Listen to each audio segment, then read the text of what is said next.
Hola iglesia, qué gusto es poder estar una vez más para compartir con ustedes una porción de la palabra que es la que realmente nos cambia, nos transforma y nos aclara muchas cosas de dudas que tal vez tenemos, cosas que tal vez escuchamos por ahí. Y bueno, hoy no es la excepción. Vamos a tener un tema bastante importante y para eso un placer para mí, me acompaña mi esposo. Hola iglesia, qué lindo el día de hoy poder compartir con ustedes las escrituras y aprender juntos, porque ténganlo por seguro, hemos aprendido un montón de esto que hemos estudiado y nos hemos preparado para compartirlo con ustedes. Vamos a poner esto en manos del Señor y que sea el Espíritu Santo el que nos dirija y pueda traer claridad. Señor, queremos en esta hora pedirte que tu Espíritu Santo sea el que tome lo que nosotros vamos a decir y traiga claridad, traiga convencimiento, también traiga libertad por medio de la palabra que tú has puesto en nuestro corazón, y que por medio de esto tu iglesia sea edificada en el nombre de Cristo Jesús.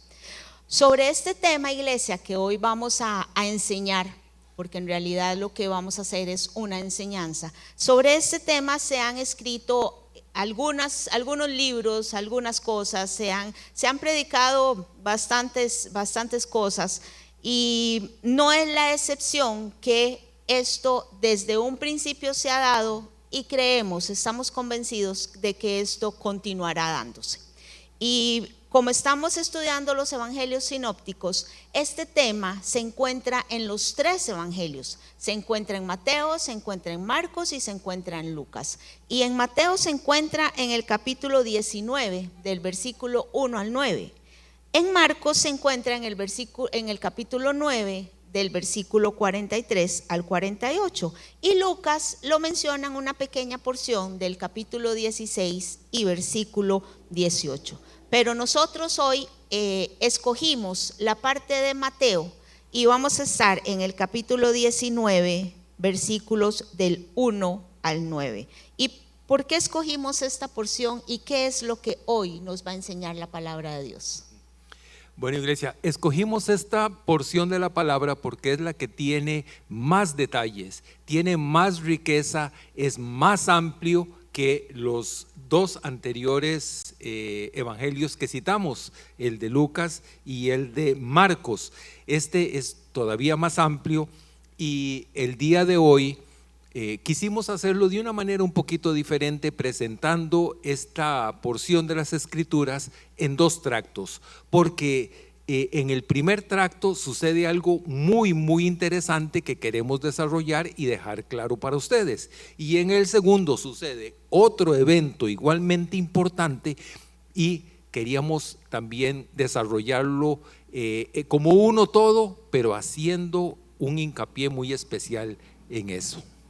Y este primer segmento, ¿qué es lo que vamos a escudriñar? ¿Qué es lo que vamos a ver ahí de lo que sucedió? Porque sucedió algo muy interesante. Sí, cuando abres la Biblia puedes ver que dice el título de esta enseñanza acerca del divorcio y del matrimonio. Esos son los temas que vamos a desarrollar el día de hoy.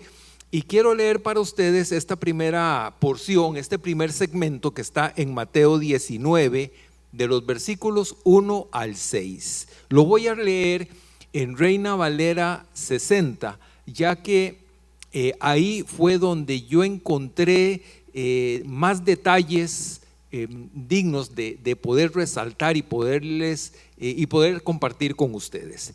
Dice así, versículo 1: Cuando Jesús terminó de decir esas cosas, salió de Galilea y descendió a la región de Judea, al oriente del río Jordán. Grandes multitudes lo siguieron, y él sanó a los enfermos. Unos fariseos se acercaron y trataron de tenderle una trampa con la siguiente pregunta: ¿se permite que un hombre se divorcie de su esposa por cualquier motivo? Jesús respondió con otra pregunta: ¿no han leído las Escrituras? Allí está escrito que desde el principio Dios los hizo hombre y mujer. Y agregó Jesús. Esto explica por qué el hombre deja a su padre y a su madre y se une a su esposa y los dos se convierten en uno solo, como ya no son dos sino uno, que nadie separe lo que Dios ha unido. Entonces aquí vemos que aparte del matrimonio que habla Jesús, del divorcio que habla Jesús, pero también hay una parte que también se tiene que mencionar y es el adulterio, que esto lo vamos a ver después. Pero ¿qué fue lo que pasó en estos primeros versículos? ¿Qué es lo que encontramos ahí?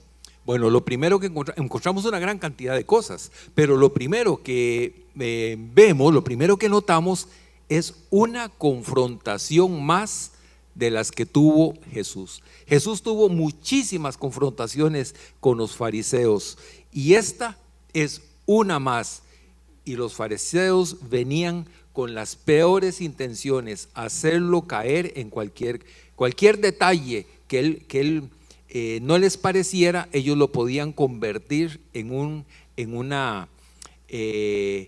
elemento para capturarlo, arrestarlo y posiblemente matarlo. Me llama mucho la atención que la misma palabra dice para tenderle una trampa. O sea, los fariseos entonces, aparte de que eran los más estudiosos de la ley, conocían la palabra, pero también eran incisivos, podríamos decir, en esto de querer atrapar a Jesús. ¿Por qué lo querían atrapar? Esa es una pregunta que nos tenemos que hacer. Pero vamos a ver esta trampa específica que menciona aquí Mateo. ¿Cuál es esa trampa que querían precisamente hacerle a Jesús? Por supuesto, es algo muy interesante. Para entender qué fue lo que pasó en ese momento histórico, ese momento en donde Jesús está rodeado de una multitud, entiéndase multitud, posiblemente más de 1000 personas estaban reunidas ahí observando esto. Hay que explicar el contexto de lo que sucede en este momento, porque en ese momento histórico habían dos tendencias, habían dos escuelas de pensamiento, habían dos escuelas rabínicas. Una, la del rabino Hillel, que era liberal. Este hombre afirmaba que el hombre se puede divorciar de la mujer por cualquier causa. Y la del rabino Shammai, que era conservador y sostenía que un hombre solo le podía dar carta de divorcio a su mujer por infidelidad. Entonces, este pasaje nos viene a revelar que en ese momento histórico, ese momento donde Jesús está enseñando, donde está sanando, donde vienen los fariseos, en ese momento ya habían graves y serios problemas sobre el tema del divorcio. Es muy posible que en esa gran multitud que estaban ahí habían seguidores de este rabino Hillel, que les encantaba la idea de que el hombre se puede divorciar de su mujer por cualquier razón. Yo aquí veo una similitud, porque esto nos tenemos que trasladar a aquel tiempo, pero veo una similitud al día de hoy, porque al día de hoy tenemos algo novedoso en cuanto al divorcio, que dice es que somos incompatibles. Entonces, en aquel tiempo era por cualquier causa. Si la mujer no le cumplía los deseos del hombre, que es que no me sabe planchar la ropa, que es que no me sabe lavar, que es que no me sabe cocinar, que es que ronca mucho, es que no, ya no me gusta el pelo, etcétera, etcétera. Podríamos decir que en aquel tiempo entonces también eran incompatibles, que es lo mismo que se da al día de hoy. Somos incompatibles, llegan ante un juez y el juez no pone objeción. Esa incompatibilidad realmente no es más que algo que vamos a ver ahora un poquito más adelante. Pero lo más interesante que sucede aquí es que Jesús le da un giro a esta confrontación. todo mundo está observando. Miles de personas están observando esta confrontación.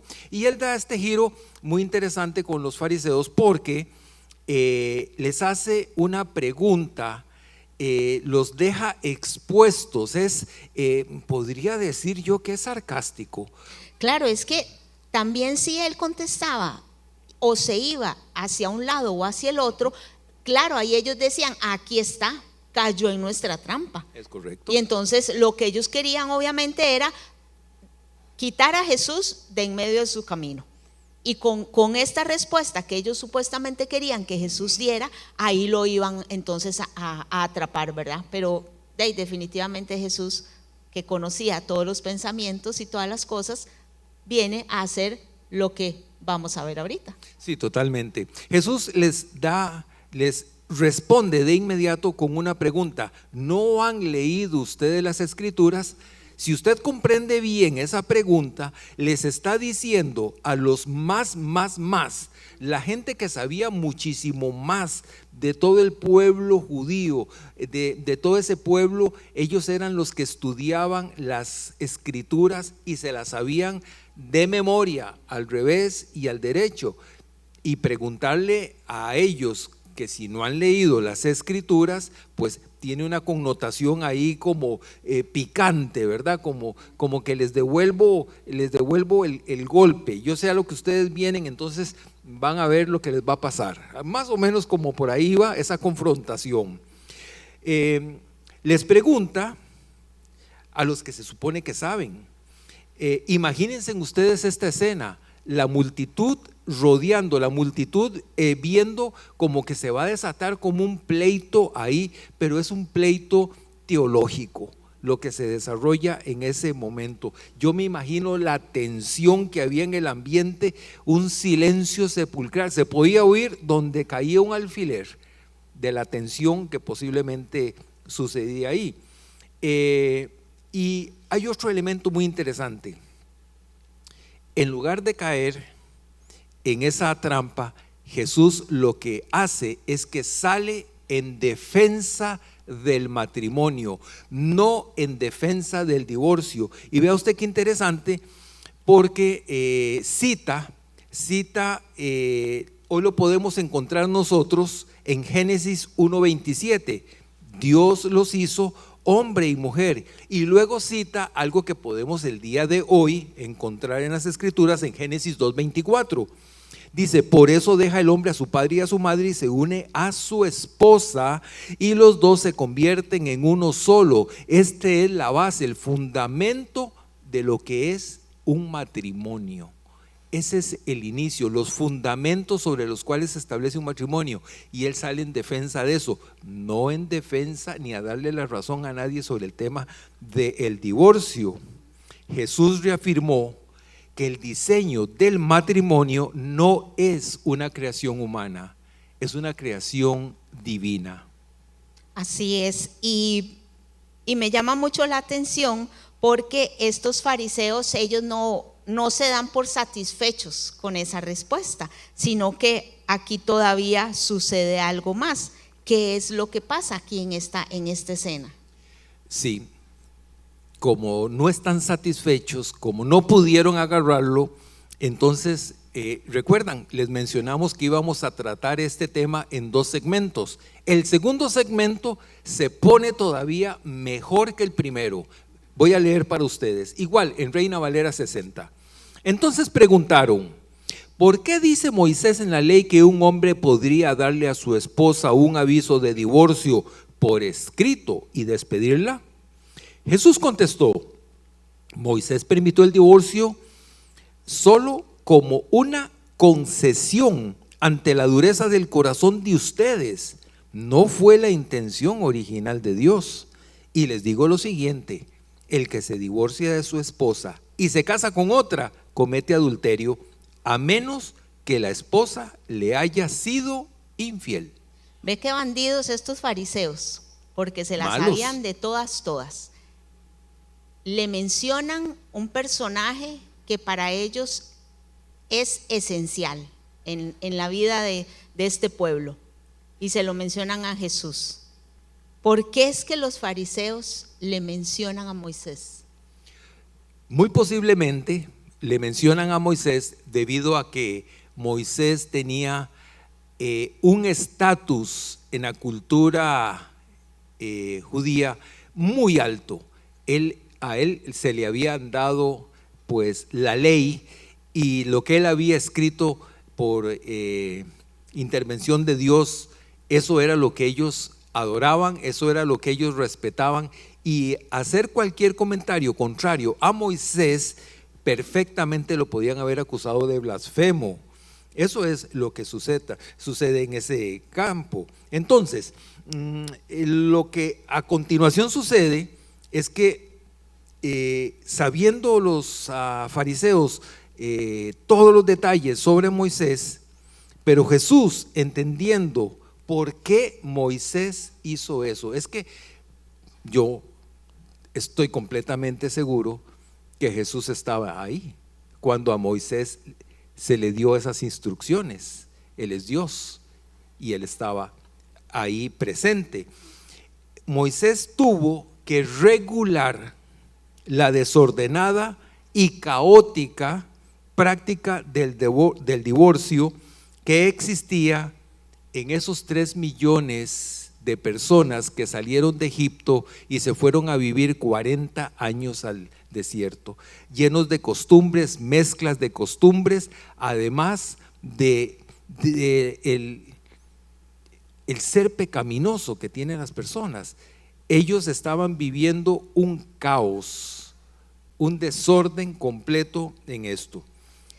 Claro, por eso es que ellos cuando mencionan a Moisés, ellos dicen, bueno, aquí si Jesús también nos dice algo en contra de Moisés, igual vamos a atraparlo, porque para ellos, como les dijimos anteriormente, Moisés era casi que estaba Dios y de segundo estaba Moisés. Así de importante era, ¿verdad? Y entonces, pero ¿qué es lo que hace Moisés? Es que inclusive Jesús lo menciona, Moisés lo que vino a hacer fue una concesión. O sea, Moisés nunca dijo esto es un mandato, esto es un mandamiento. No, él sobre la ley que decía no cometerás adulterio, Moisés viene y hace una concesión. ¿Por qué? Porque en aquel tiempo se daba mucho el asunto de que, bueno, el hombre se divorcia de su mujer por cualquier causa, no importa, y voy y me caso con la que está ahí a la par, sea la hermana, la mamá, la tía, la prima, o tengo una, tengo dos, tengo tres, tengo cuatro, etcétera, cantidad de mujeres. Entonces, de acuerdo a la ley que Dios le había dado a Moisés para entregársela al pueblo, Moisés lo que hace es una concesión. Ok, aquí vamos a ordenar el asunto, porque no podemos seguir viviendo así. Pero si ustedes notan, vean que desde un principio se da esto desde un principio, del divorcio, del querer hacer lo contrario. El divorcio siempre ha generado caos y siempre ha generado dolor. Por donde sucede un divorcio, sucede eso. Ahora, imaginemos que en aquel tiempo las mujeres tenían una condición completamente diferente a la que tienen hoy. Una mujer que era despedida, se deshacían de ella, era una mujer en un estado de indefección tremendo. Ella quedaba completamente desamparada, y eso era una verdadera injusticia. Moisés lo que vino es a regular, a tratar de controlar esos desórdenes, esos desmanes en el que vivía ese pueblo. Pero me llama mucho el tema sobre la dureza del corazón. ¿Qué habrá querido decir Jesús con la dureza del corazón? Yo estoy convencida que este es el punto clave en esta enseñanza que Jesús les está dando a los fariseos en ese momento, pero que también hoy nos está dando a todos nosotros, la dureza del corazón.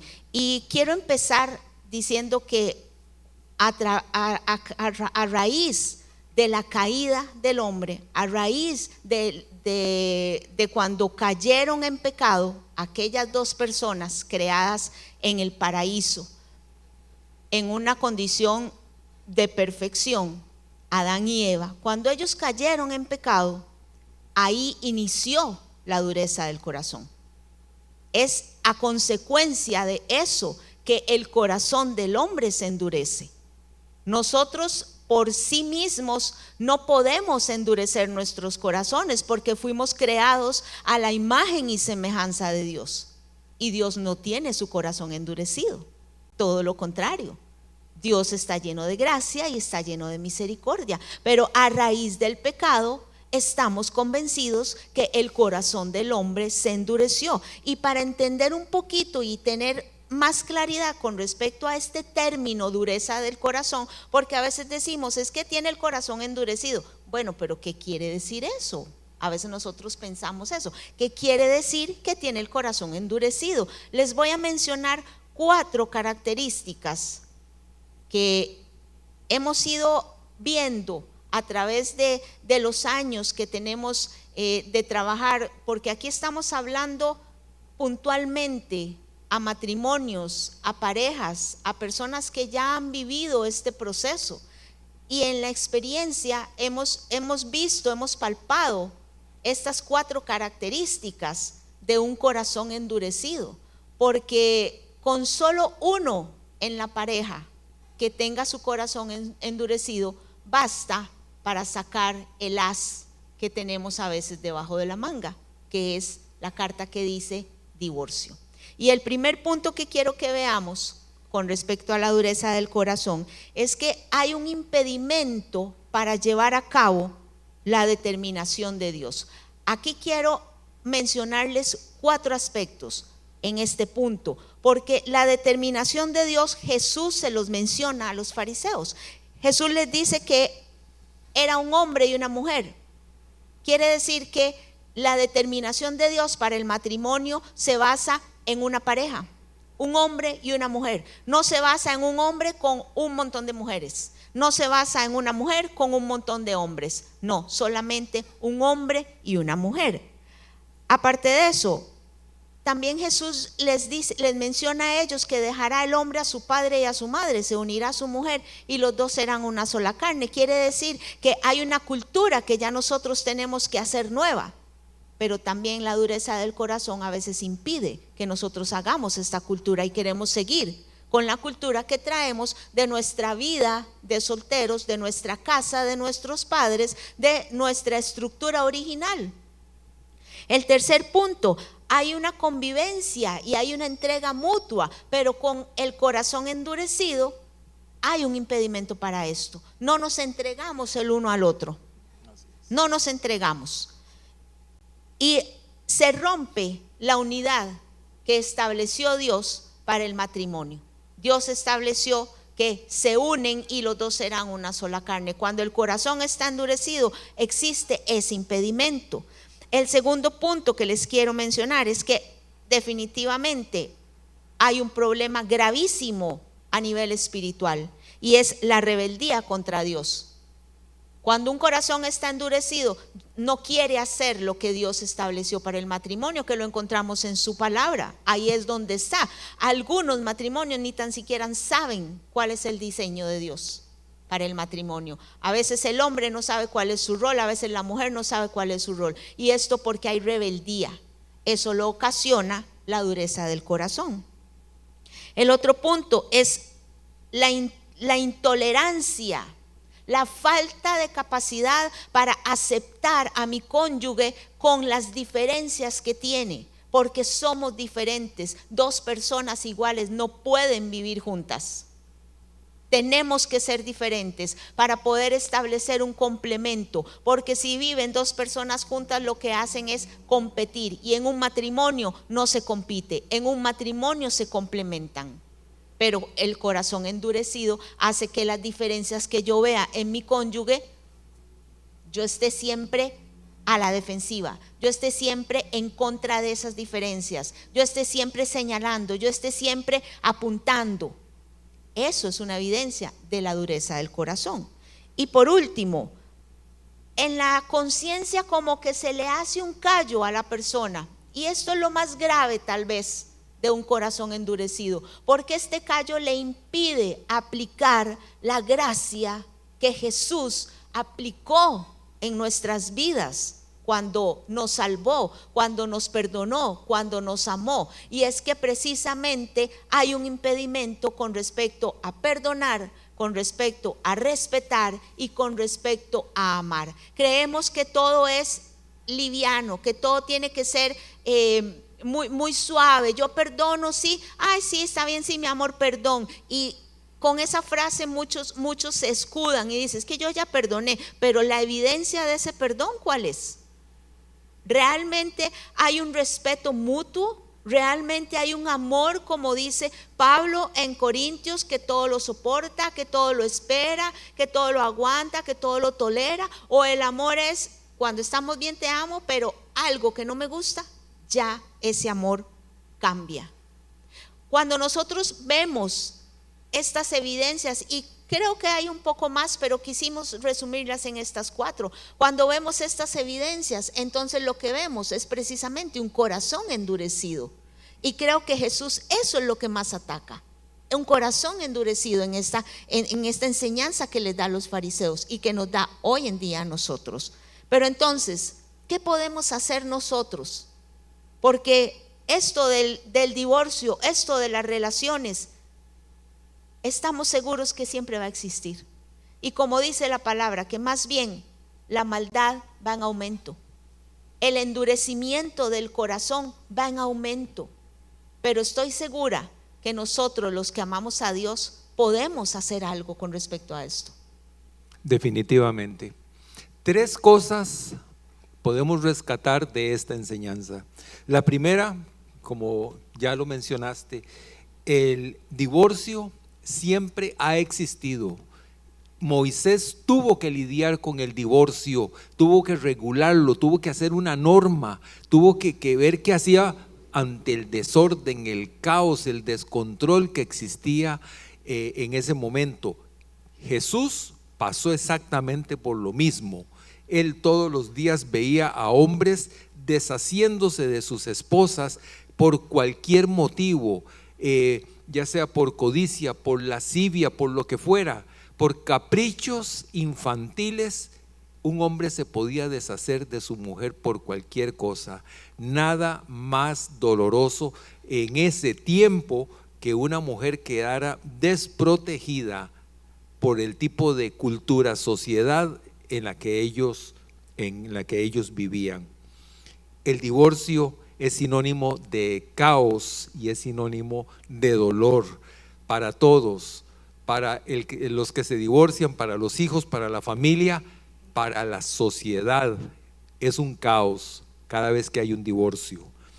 Pero el segundo punto que nos deja esta enseñanza es que, si bien es cierto que hay muchas causas por el tema del divorcio, por infidelidad, por incompatibilidad, porque la persona agrede, es violenta y hay que resguardar la vida de una persona para que no pase una tragedia, muchas razones, pero la principal de todas las razones es la dureza del corazón. Esa es la primera. ¿Y por qué? ¿Cómo podemos como iglesia nosotros atender esto? Apercibidos de cómo está su fruto y mi fruto del Espíritu. ¿Cómo estamos con nuestro amor, nuestro gozo, nuestra paz, nuestra paciencia? ¿De qué tamaño es nuestra paciencia? ¿Es poca? ¿La benignidad? ¿La bondad? ¿Somos bondadosos con nuestro cónyuge? ¿Tenemos fe en lo que hemos emprendido? ¿Podemos practicar la mansedumbre y la templanza? Porque si hemos perdido cualquiera de estos elementos o todos estos elementos, quiere decir que nosotros nos hemos alejado de Dios. Y por último, como iglesia, ¿qué podemos hacer nosotros?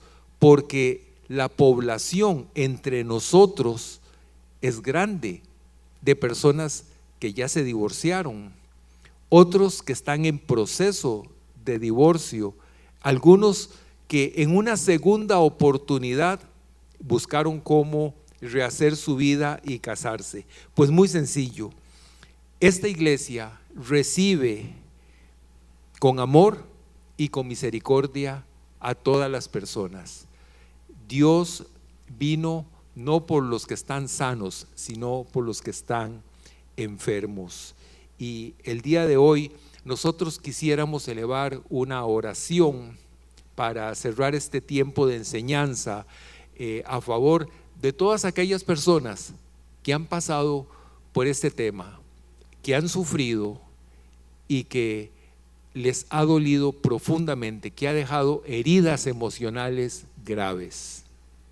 Así es, queremos cerrar pidiéndole al Espíritu Santo que si usted está en una condición de estas, primero en donde su corazón está endurecido y probablemente ya a su cónyuge usted no lo ve de la misma manera que lo veía hace algún tiempo atrás, que el Espíritu Santo le traiga convencimiento de que Dios puede cambiar ese corazón por un corazón sensible, por un corazón de carne. Espíritu Santo, a esta hora queremos pedirte que tú traigas ese convencimiento a aquellos corazones que hoy, de esposos, de esposas, que están endurecidos y que probablemente tienen ahí ya para sacar la carta debajo de la mesa en donde dice ya no más, divorcio, esto se acaba. Yo te pido, Espíritu Santo, que tú les convenzas de que hay una forma para poder salir de eso. Hay algo diferente que los puede hacer retroceder de ese pensamiento y de esa decisión, y es llenarse del fruto tuyo, Espíritu Santo, y llenarse de la comunión con Cristo, de la comunión con el Padre, en donde no va a haber juicio, en donde no va a haber condenación, sino que lo que va a haber va a ser paz, va a ser renovación en su corazón, restauración, y en donde va a haber regeneración de eso que tal vez se sembró en un momento dado. Y yo te pido, Señor, que así como aquel día tú le dijiste a aquella mujer que aquellos hombres se encontraron en el acto mismo del adulterio y que la querían apedrear, pero tú mismo le dijiste: mujer, tranquila, vete y no peques más. Y a ninguno de esos hombres tampoco tú los señalaste ni los enjuiciaste en ese momento. Hoy nosotros también queremos ser de ese mismo espíritu, no señalar, no enjuiciar, no condenar a los que por una u otra razón han caído en las redes de un corazón endurecido y que posiblemente ya sus relaciones están deshechas. Queremos ser una iglesia que restaure, queremos ser una iglesia que acompañe, queremos ser una iglesia que pueda mostrarte a ti, Jesús, que eres la razón y eres por lo cual todas las cosas existen y subsisten. Bendecimos, Señor, a esta hora a todos los matrimonios de Iglesia DC, a todos los matrimonios que van a ver esta enseñanza, a todos aquellos que están pasando alguna dificultad en su relación, a todos aquellos novios que probablemente ya están comprometidos pero que tienen también que arreglar cosas. Los bendecimos con tu Espíritu Santo, guiándolos, dirigiéndolos a toda verdad y trayéndoles claridad a su mente, en el nombre de Cristo Jesús. Iglesia, ha sido un placer para nosotros haber compartido este tema y nos vemos en un próximo episodio. Que tengan un lindo día, y en Cristo sí es posible.